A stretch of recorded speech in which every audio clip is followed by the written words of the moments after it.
मेरा बजट था अराउंड 1,25,000 1,10 के अराउंड। ऐसे लुक के साथ भाई 60 का एवरेज ऑयल निकलने लगता है। फर्स्ट सर्विस मेरी हुई थी 700 की, लेते ही सही टूट गया था। तो गाड़ी मेरे को पड़ी थी एक, तो उसने पूरा का पूरा फोल्ड कर दिया था, पूरा फोल्ड हो गया, फिर भी नहीं टूटा। हाँ तो भाई लोग, welcome back to the channel. और आज अपने साथ हैं भाई प्रभात भाई, वेलकम टू द चैनल भाई। हेलो। और भाई के पास है भाई एक्सट्रीम 125 और इसका आपने रिव्यू देखा होगा और बहुत ही पॉजिटिव रिस्पांस आ रहा था आपका। तो आज अपन लेके आ गए हैं भाई इसका ऑनरशिप रिव्यू। और भाई से आज अपन ऑनरशिप रिव्यू लेंगे। 6 मंथ हो गए हैं उनको गाड़ी चलाते हुए।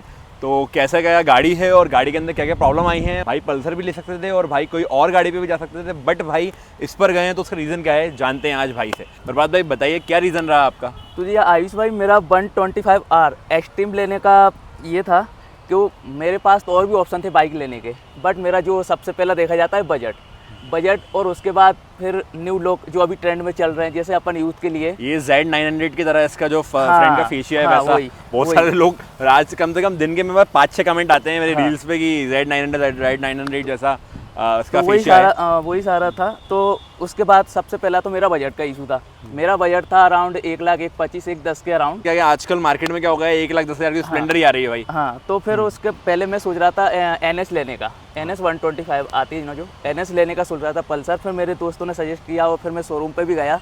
तो फिर मुझे इसका जो एक्सट्रीम का जो मुझे लुक लगा, लुक वाइज मुझे गाड़ी काफ़ी अच्छी लगी है। और उसके बाद इसका जो माइलेज है, माइलेज के मामले में तो अभी मैं जो अपना एक्सपीरियंस बता रहा हूँ, माइलेज के मामले में तो मुझे 60 आराम से निकाल के दे रही है। और कंपनी ऐसे लुक के साथ भाई 60 का एवरेज तो मतलब बहुत ही अच्छा है। और कंपनी क्लेम कर रही है 66 का। अच्छा, मतलब 66 का क्लेम कर रही है तो मिनिमम आप गिरी से गिरी हालत में कैसे भी अगर राइड करो तो 55 तो निकालेगी। हाँ, 60 70 80 पे भी आप ले जाओ इसको यदि, तो आपको ये आराम से निकाल के देगी। आपका 60 तो निकाल के ही देगी। और मेरा पर्सनली मैं बता रहा हूँ, मैं अभी इसको 6 महीने से यूज़ कर रहा हूँ। बस इसमें थोड़े से प्रॉब्लम्स ये हैं मेरे लिए, जैसे इसका ये डिस्प्ले है। तो जैसे अपन कहीं ज़्यादा ब्राइटनेस में लेके जाओ, ज़्यादा धूप है, तो इसके गेयर्स या डिस्प्ले में जो कुछ भी है, फ्यूल का जो है मीटरिंग, वो थोड़ा सा, लेकिन वो उतना ज़्यादा मायने नहीं रखता है। मतलब जब बहुत ज़्यादा हार्श धूप पड़ती है तब उसका डिस्प्ले ज़्यादा विजिबल नहीं होता है। हाँ, छोटा सा प्रॉब्लम है। और बाकी ऐसा मुझे प्रॉब्लम कुछ भी नहीं आया। काफ़ी लोग बता रहे थे कि सेकंड सर्विसिंग, थर्ड सर्विसिंग में ये गियर्स जो रहते हैं जो पीछे व्हील के यहाँ पे, वहाँ से ऑयल निकलने लगता है, ऑयल की प्रॉब्लम आ जाती है।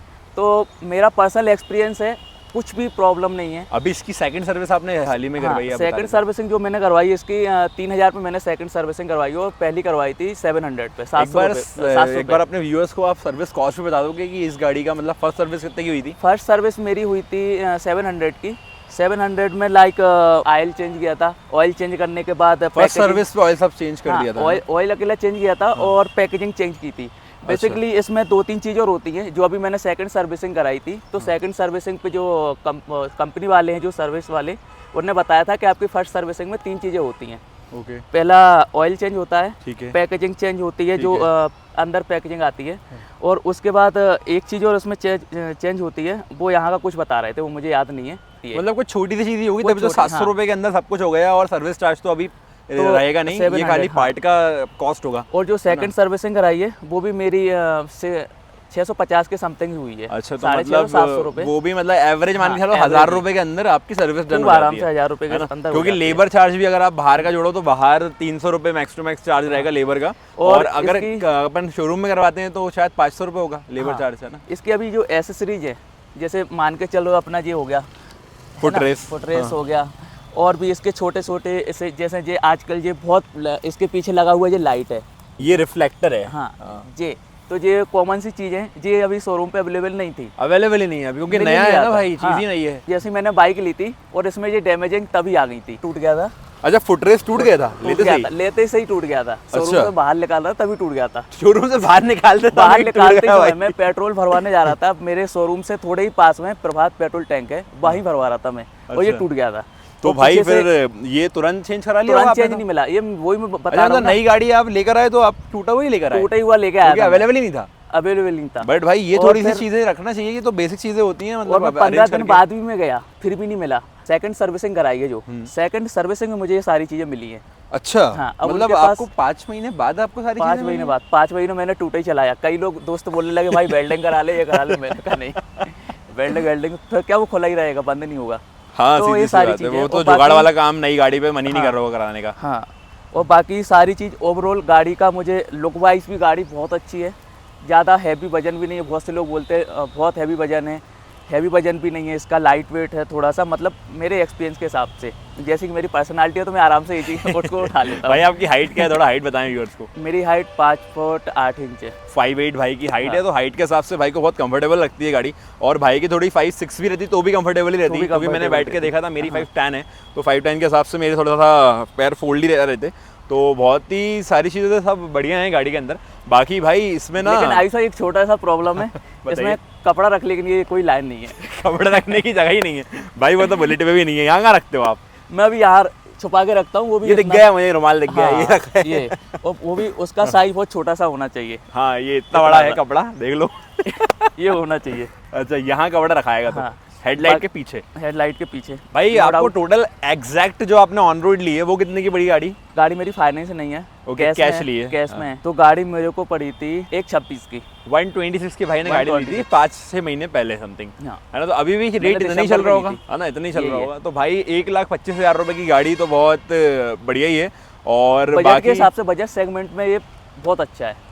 बजट सेगमेंट में बहुत बढ़िया बहुत अच्छा है। और 125 सीसी के अंदर और कौन सी गाड़ियां सजेस्ट करोगे अपने व्यूअर्स को कि अगर आप ये ना लेते हाँ। तो इसके अलावा आप क्या लेते अगर आपका थोड़ा 10-15-20 हज़ार रुपए और खर्च करने का मन करता तो? पल्सर में जा सकते थे अपन। पल्सर 125। हाँ, 125। अच्छा, क्योंकि वो भी मेरा एक रहा है लेने का। अच्छा, लेने का चल रहा था शुरू से पहले मेरा वही था और मैं पल्सर ही ले रहा था। तो फिर बाद में जैसे ही शोरूम पे गया और मेरे दोस्तों ने ली, और फिर क्या है, मार्केट में अप्रैल में ये लॉन्च हुई थी, करीब 2000 last year launch last year launch हुई थी अप्रैल हाँ। में। तो फिर उसके 4-5 महीने बाद ये मार्केट में धीरे धीरे आती गई, लोगों की पसंद बनती गई। नहीं मैंने भी जब इसका रिव्यू करा था तब ये बिल्कुल नई थी, मेरे को भी समय हो गया इसका रिव्यू करे हुए। तो उस और समय भी मतलब बहुत ज़्यादा कमेंट आ रहे थे, लोगों ने ली थी, लोगों को थोड़े डाउट भी थे बीच बीच में कि इसका मतलब ये जो इंजन है ये नया इंजन है। बेसिकली हीरो के लाइनअप में 110 सीसी का इंजन था, 100 सीसी का था, बट ये इनने पूरा नया इंट्रोड्यूस करा है इंजन। तो इसमें भी छोटी छोटी सी लोगों का डाउट था, बट भाई हम लोग मैकेनिक नहीं है तो हम लोग बता नहीं सकते जो आप लोगों का ज़्यादा डाउट उतना है। deeply। हम आपको एक रिव्यू दे सकते हैं कि चलाने में कैसी है, बढ़िया है गाड़ी या नहीं है, और कुछ प्रॉब्लम तो नहीं होती है, ये सब भाई ने पिकअप बता पॉइंट भी दी। इसका बहुत अच्छा है, पिकअप भी बहुत बढ़िया है। माइलेज भी बहुत अच्छा है, माइलेज सारी भी चीज़ें बहुत बढ़िया ओवरऑल काफ़ी अच्छी हैं। मुझे अभी तक कोई प्रॉब्लम नहीं आई है, मैं अपने पॉइंट ऑफ व्यू से बता रहा हूँ। बाकी और भी लोग जो खरीद रहे हैं तो वो कुछ ना कुछ निकालते हैं व्यू पाने के लिए, ये करने के वो, लेकिन अपना ऐसा कुछ नहीं मतलब वो है। तो लोग कंट्रोवर्सी करते हाँ, हैं, बट क्या है बस अपन ये जो चीज चला रहे हैं, मतलब अपना प्रोडक्ट personally- अच्छा है। प्रोडक्ट अच्छा है, अपना पर्सनली Basically। ओपिनियन है ये। Okay, यदि तो- कोई लेना चाहता है, उसका बजट इतना है तो वो आराम से जा सकता हाँ, है, बेस्ट है ये सेगमेंट के 125 अंदर। आर में आराम से जा सकता है। हाँ मतलब हैजार्ड का भी Hazard फंक्शन के है, indicator आपको अलग आते हैं। से स्विच दिया गया है, हाँ। यहाँ से दबाकर आप बंद करके चालू कर सकते हो। चालू कर सकते हो। हाँ फ्लेक्सिबल है। हाँ, अपन वहाँ खड़े हुए थे भाई, लिटरली हम लोग भाई के मोहल्ले में खड़े हुए थे जहाँ भैया रहते हैं, तो वहाँ पे ना एक गाय आई और गाय इससे खेलने लगी, तो उसने पूरा का पूरा फोल्ड कर दिया था, पूरा और फोल्ड हो फिर गया भी था नहीं वो। टूटा। और ये दिखने में मतलब आपको ऐसा लगेगा कि जैसे KTM के आते हैं ना पतले वाले इंडिकेटर्स, वैसे KTM RC और ड्यूक के अंदर आते हैं वैसे हैं, बट भाई ये बहुत ही फ्लेक्सिबल है और इनका थ्रो भी बहुत अच्छा है, दूर से ही दिख जाते हैं हैजार्ड फंक्शन में। और इसमें मैंने हल्का से एक मॉडिफिकेशन करवाया है। मोटिवेशन तो दिखाएंगे भाई, कैमरा पास लाके आपने क्या कराया है इसका। हाँ तो प्रभात भाई, जैसे कि आपकी जो एक्सट्रीम है वो थोड़ी देखने में अलग लग रही है हाँ। पीछे से, तो आपने क्या कराया हुआ है इसके अंदर? पीछे से आयुष भाई एक मैंने ज़्यादा बड़ा नहीं, छोटा सा एक मॉडिफिकेशन करवाया है। इसमें आपने देखा होगा एक्सट्रीम में जो वो लंबा सा जो इसका पीछे का लगा आता है, क्या बोलते हो उसको, मडगार्ड टाइप का बोल दो। तो वो Okay। क्या उसमें नंबर प्लेट लगी रहती है, और मुझे अपने उससे थोड़ा सा ऑफर्ट लगा वो। उसमें आपके आपने बताया कि गाड़ी बेफालतू में ही बहुत हाँ, लंबी हो जा रही थी जगह उससे। भी कवर कर रही थी। और जैसे अपन नॉर्मल मार्केट में जाते हैं भीड़ भाड़ वाली जगह में, तो अपन को गाड़ी बैक करना है या कुछ भी, तो पीछे नंबर प्लेट लग रही है, मेरी ये नंबर प्लेट हल्की सी टेढ़ी भी हो चुकी है उसकी वजह से। तो मैंने उसको अलग करके ये दूसरा वाला जो आता है, इसके 3-4 उसमें प्राइस रेस में आते हैं।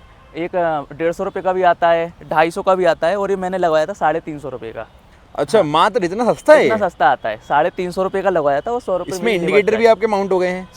हाँ सब उसने माउंट, उसमें कुछ भी अलग से उसने वो करके नहीं दिया है। हाँ तो भाई आपने क्रैश गार्ड वगैरह नहीं लगवाया है, तो आप कब वो लगवाओगे और क्या प्लानिंग है आपकी, और क्यों क्रैश गार्ड, लगवाओगे? आयुष भाई क्रैश गार्ड का तो ऐसा है, क्रैश गार्ड लगवाना इसमें जरूरी है मेरे पॉइंट ऑफ व्यू से, क्योंकि भाई इसकी जो फेयरिंग वगैरह हाँ। है ना, मैं देख रहा हूँ ये जो हाँ। चीज़ है ना, ये जो ये चीज़ चीज़ है, बहुत नाजुक लग रही है, नाजुक और ये चीज़ ना है, और- फाइबर है पूरा, ये हाँ। पूरा फाइबर है, तो और अगर ये क्या- गिरती है गाड़ी तो बहुत ज़्यादा उससे अनसिक्योर क्या सेफ रहेगी। भी रहती है। और मेरी गाड़ी अभी गिर भी चुकी है। अच्छा तो लेकिन भगवान की जो भी कृपा हो, तो मेरी गाड़ी का सिर्फ इतना सा ही ये आया है, कुछ भी नहीं है भाई, ये कुछ तो भी नहीं है, बस यही आया और ये पूरा ये बच गया। बहुत और अच्छी मेरी बात है भाई गाड़ी ये तो। अपोजिट साइड गिरी थी, मेरी गाड़ी ऐसी लगी हुई थी और गाड़ी ऐसी गिरी है, इस साइड ही गिरी है। अच्छा मतलब हैंडल से भी नहीं रुकी वो, फिर भी कुछ नहीं हुआ इसको मतलब। कुछ हो सकता था, इसको भी हो सकता था, लेकिन इसको ही हुआ है। अच्छा, और उसके बाद आगे आप कुछ बोल रहे थे, कुछ आपको मॉडिफिकेशन करवानी है क्योंकि हाँ, आप टूरिंग चालू करने वाले हैं, तो तो भाई हो आगे- सकता है फ्यूचर में भाई मोटो व्लॉगिंग चालू करें तो नहीं। भाई हमारे साथ पाए जाएं। अभी हम भी थोड़े मोटो व्लॉगर बनने वाले हैं भाई, गोप्रो वगैरह लेंगे, हाँ। अभी लिया नहीं है। जो अपने जो मार्क्स रहता है इसके ऊपर जो वो लगा रहता है, वाइजर, वाइजर, विंड वाइजर। हाँ विंड वाइजर लगवाने का सोच रहा हूँ। ओके। और एक यहाँ का छोटा सा मैकेनिज्म आता है यहाँ अच्छा, भी ये मॉडिफाई- हेडलाइट के नीचे वो जो हेडलाइट के शेप नीचे आता का, है, हाँ। अब उससे वो मैं क्या फोटो थोड़ा डाल सा दूंगा यहाँ पे। उससे क्या थोड़ा सा जो भी M50 आ रही ना, जो हाँ, MT-50। MT50 हाँ। उसका थोड़ा सा लुक आ जाता है। अच्छा, और भाई ये वेरिएंट कौन सा है आपके पास? वेरिएंट इसमें बेसिकली आईएसआई 2 वेरिएंट आते हैं, अच्छा। एक ABS एक IBS। ABS वाली है मेरी टॉप मॉडल की है, ABS ये वाली मतलब है। 2 वेरिएंट आते हैं, हाँ। ABS और IBS। हाँ। और ABS IBS होता क्या है? बेसिकली ABS तो सब लोगों को पता है कि हाँ। एंटी ब्रेक लॉकिंग सिस्टम, हाँ। और IBS का फुल फॉर्म हम लोगों को नहीं पता, बट बेसिकली बताएं तो IBS में ये होता है कि ABS नहीं रहता, बट उससे ना दोनों ब्रेक लॉक होते हैं एक बार प्रेस करने से ही। हाँ, है ना? और इसका जो ABS है ना, जो ABS अपन जो सिंगल ड्रम ब्रेक है, जो कंपनी ने मुझे बताया था। आप कितनी स्पीड में गाड़ी लेके जा रहे हो, जैसे आप इसको ब्रेक लगाओगे आपकी गाड़ी का फिसलेगी नहीं। हाँ, तो ABS मतलब, का मतलब ये रहता है ये एंटी रहती है। Brake locking system. हाँ। जब उसका ब्रेक लगता है तो तो वो गाड़ी सीधा ब्रेक नहीं आपकी- लगता, वो एक रुक के ब्रेक लगता है, उसके अंदर ना एक बीच में गैप आता है। हाँ, फिसलने के चांस बहुत कम रहते हैं। आपकी गाड़ी सिर्फ उसी जगह पे जाके खड़ी होगी, और ये मैं कर भी चुका हूँ। अच्छा, और इसमें ना पहली वाली जो एक्सट्रीम थी उसका जो रिव्यू डला हुआ है मेरे चैनल पे, उसमें बहुत ज़्यादा लोग कमेंट कर रहे थे कि पीछे वाला जो टायर है डिस्क ब्रेक नहीं है, बट यहाँ पे ना एक ऑयल कंटेनर दिया गया था। हाँ। तो लोग पूछ रहे थे ऑयल कंटेनर का है, लेकिन इसमें आप देख सकते हो ऑयल कंटेनर नहीं है। क्योंकि ये ABS मॉडल है। अच्छा। हाँ, तो इसमें नहीं आता है। अच्छा, IBS में आता है। IBS में आता है। अभी अच्छा। मैं सर्विसिंग के टाइम पे गया था, तो मैंने कंपनी वालों से पूछा था, तो उन्होंने बताया था कि अच्छा। ये क्या सिंगल ड्रम ब्रेक है, तो इसमें नहीं आता है, उसमें आता है। अरे तो ये जो रेड पाइप दिख रहा है ना, यहीं हाँ। पर ही क्या कहते हैं वो डब्बी लगती है, हाँ, और यहीं पर। उसके अंदर ऑयल कंटेनर रहता है। लोग यही कमेंट कर रहे थे कि यहाँ पे कंटेनर क्यों है, डिस्क ब्रेक का रहता है। तो उस टाइम मुझे भी नहीं पता था, तो रिप्लाई नहीं कर पाया भाई मैं। अभी भाई लोगों को सबको पता चल गया होगा कि वो IBS रहता है और ये ABS मॉडल है भाई। हाँ, तो भाई यही सारे सब डिटेल्स थी गाड़ी की, और बाकी इसका अगर आपको राइड रिव्यू चाहिए तो अभी नेक्स्ट वीडियो राइड रिव्यू आपको मिल जाएगी। कुछ भी आपके कमेंट हो जो आपको पूछना हो वो आप नीचे लिख दीजिएगा, और मैं उसका रिप्लाई कर दूंगा भाई से पूछ के। तो धन्यवाद भाई, लाइक कर दो, शेयर कर दो उन लोगों को जो ये प्लान कर रहे हैं लेने का। धन्यवाद भाई लोग, धन्यवाद। सही था मेरा।